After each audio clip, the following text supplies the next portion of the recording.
track, Tangipahoa Reshaping Attitudes for Community Change welcomes you to Six for the Season.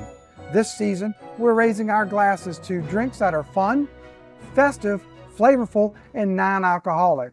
With me today is Kati Morse LeBreton, Big Bad Boot fame, a friend of the community, ready to make her favorite mocktail for us. But before we start, Yes. Christmas is always a great time of the year in Tangipahoa Parish. Always. And one of the big things for us is traditions. Yes. One of your favorite family tradition memories growing up?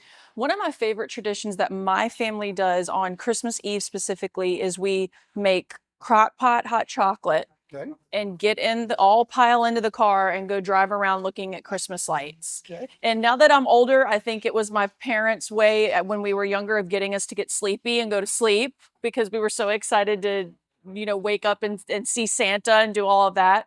But it's one of my favorite memories. And now that both my brother and I are adults and my husband is now in the mix, we really look forward to it every year. And is that a tradition you carry on, or do you have a new family tradition that you're doing? I'm definitely going to carry that tradition on, but something I've been wanting to do for years, and I get voted down on it all the time because my family says it's not holiday enough, but I love breakfast for dinner. Okay. It's one of my favorite meals. Right. And so now that I'm expecting my own baby, which he will not be here this Christmas, but he will be here next Christmas, I'm very excited to start the tradition of breakfast for dinner on Christmas Eve. Oh, that sounds great. The works, pancakes, sausage, biscuits, all the good non-healthy stuff. And that way it'll be ready for Santa when he Absolutely. comes, and he'll have a nice breakfast to carry Yes. on the rest around the world. Yeah, So because that'll be he good. might get sick of cookies. He might want pancakes and sausage biscuits. Who knows? Very good. Well, as we continue on, we are really excited about Six for the Season, and you have a Yes. special recipe, a mocktail for this could be used year-round, Year-round. but we're focused on the season of Christmas right now. So with that, we have a margarita mocktail. Yes. And this is my first drink all year. But of course, this year I'm expecting my first baby, so I obviously can't have a regular margarita.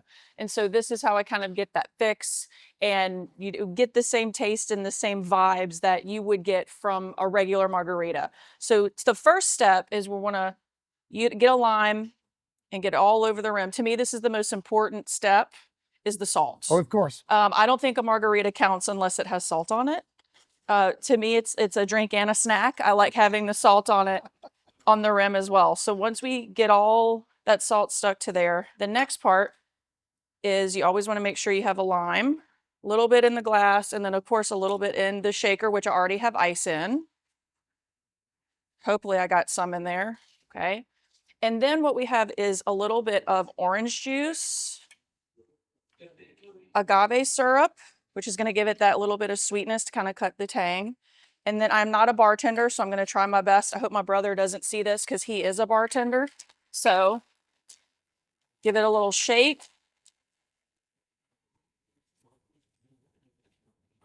And we will almost forgot the ice. That's the most important part. It's got to be the frozen margarita. Yes. So because then it'll go down way too quickly. Fill it with a little ice. bit of a brain freeze. Yeah. And then pour your concoction over. I see it already looks like a legit margarita, right? And then, of course, every margarita has to have a beautiful garnish, and you top it up with an orange garnish. And there it is. Happy holidays. Happy holidays. Cheers.